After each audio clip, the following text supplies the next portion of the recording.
bagaimana kita membaca Indonesia kini, kemudian juga melihat atau mencoba memprediksi Indonesia ke depan, dan sebetulnya seperti apa kita perempuan, kelompok perempuan-perempuan muslim gitu ya, mencoba untuk merawat demokrasi dan kebinekaan di Indonesia ini. Kita ingat bahwa perjuangan melahirkan kemerdekaan ini tidak sederhana. Kelompok perempuan termasuk yang sangat serius merawatnya.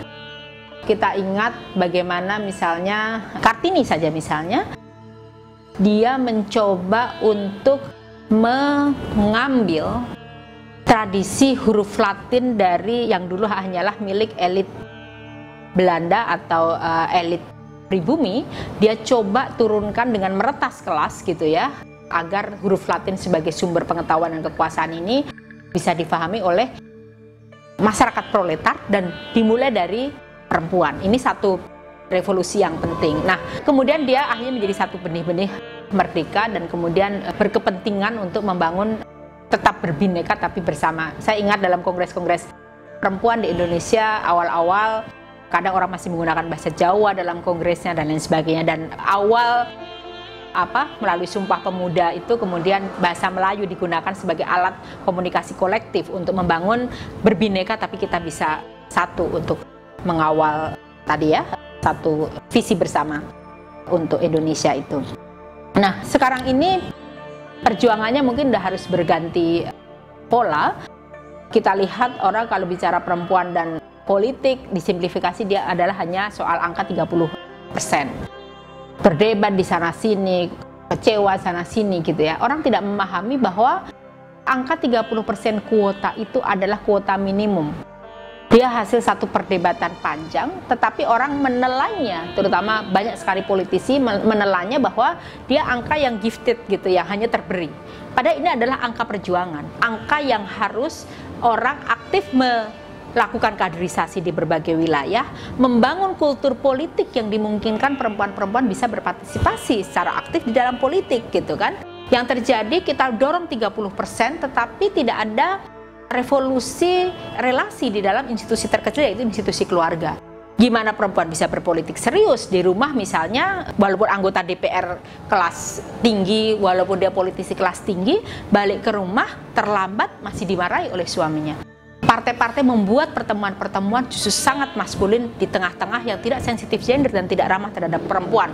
Malam hari, kunjungan ke daerah sangat panjang, padahal perempuan-perempuan ini yang muda masih banyak punya anak-anak. Sehingga kultur yang sangat maskulin dan tidak ramah perempuan inilah yang menjauhkan perempuan untuk bisa berpartisipasi gitu ya. Jadi dia makanya angka 30% jangan ditelan pada kuantitasnya, tapi dia harus menjadi satu perjuangan peradaban mendekatkan perempuan pada akses politik. Belum lagi sekarang kalau kita lihat memperjuangkan perempuan itu siapa yang disebut dengan perempuan? Kita sering melupakan ada kelompok yang lain, misalnya kelompok kawan-kawan transgender gitu ya, kelompok-kelompok waria yang merasa dirinya adalah perempuan. Nah, ini mau diletakkan di mana? Mereka misalnya berusaha memperjuangkan politik mereka, duduk di institusi-institusi strategis untuk bisa suaranya didengar. Ini pun juga masih stigmatisasi terhadap mereka masih sangat tinggi. Mereka dianggap sebagai satu kelompok yang hanya cukup kerja di salon dan lain sebagainya gitu ya. Padahal kalau kita banyak diskusi dengan mereka, banyak sekali kawan-kawan dari waria yang sebetulnya concernnya sangat tinggi gitu, tapi minim mendapat kesempatan yang sangat serius. Nah, mereka penting terlibat, dilibatkan dan diberi ruang ataupun tersedia ruang mereka untuk melakukan ekspresi-ekspresi politiknya. Nah, hal yang penting lagi, satu catatan untuk merawat demokratisasi di Indonesia adalah melalui mekanisme HAM di PBB. Itu tadi, bahwa dia, kalau di sistem di PBB itu, setiap sebuah negara akan direview, maka negara perlu membuat laporan, lalu ada namanya shadow report atau laporan bayangan dari CSO dan dari juga lembaga HAM. Disitulah komite kemudian akan memantau sebuah negara, memberikan rekomendasi yang diharapkan rekomendasi tersebut bisa diimplementasi. Jadi ini adalah PBB itu idenya membuat mekanisme korektif secara horizontal antar negara untuk saling mengingatkan. Sama kayak kita bertetangga melakukan sebuah ini biasanya kayak fardu kifayah gitu kan ya. dia kemudian mengingatkan untuk isu hak asasi ini menjadi satu cermin yang penting.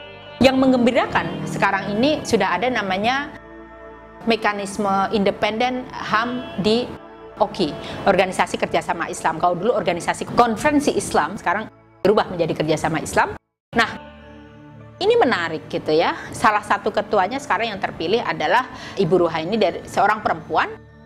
Nah, saat dia terpilih, kemudian ada perempuan Indonesia memimpin mekanisme HAM ini di OKI, kemudian menjadi headline di sejumlah media di Timur Tengah. Ini artinya ada satu transfer peradaban gitu ya, bahwa best practices yang dilakukan di sini sekarang penting untuk diamplifikasi di wilayah Middle East. Kalau dulu kan melihat poros Islam itu dari Middle East, yang kita turut, kita import, kita anggap itu lebih adiluhung gitu ya, yang kita ikut atau menjadi kiblat gitu.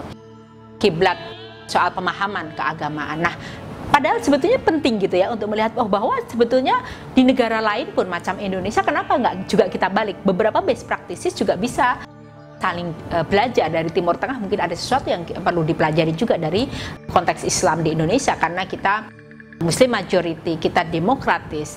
Dan menurut satu kawan menurut informasi seorang teman, seorang jurnalis dari Arab Saudi yang datang ke Indonesia, dia bilang perempuan Muslim yang paling bahagia itu adalah perempuan Muslim di Indonesia, karena dia bisa berekspresi. Katanya perempuan menggunakan pakaian sehari-hari, bisa menyetir mobil, bisa naik motor gitu ya, kemudian bisa berpolitik dan lain sebagainya gitu ya. Jadi inilah yang penting kita rawat, yang sekarang ini mulai terancam tergerus dengan adanya proses homogenisasi. Ranah yang paling private, ekspresi berpakaian pun harus disamakan, dikontrol, bergerak juga di mobilisasinya dibatasi dan lain sebagainya. Ini yang harusnya menjadi agenda bersama untuk kita rawat, bahwa yang kita sedang perjuangkan bukan sedang perjuangkan saya, tapi atau kamu atau kami, tapi memperjuangkan kita dan anak-anak kita ke depan, untuk supaya mereka menjadi happiest, orang yang paling bahagia sebagai bagian penting di Indonesia ke depan ini.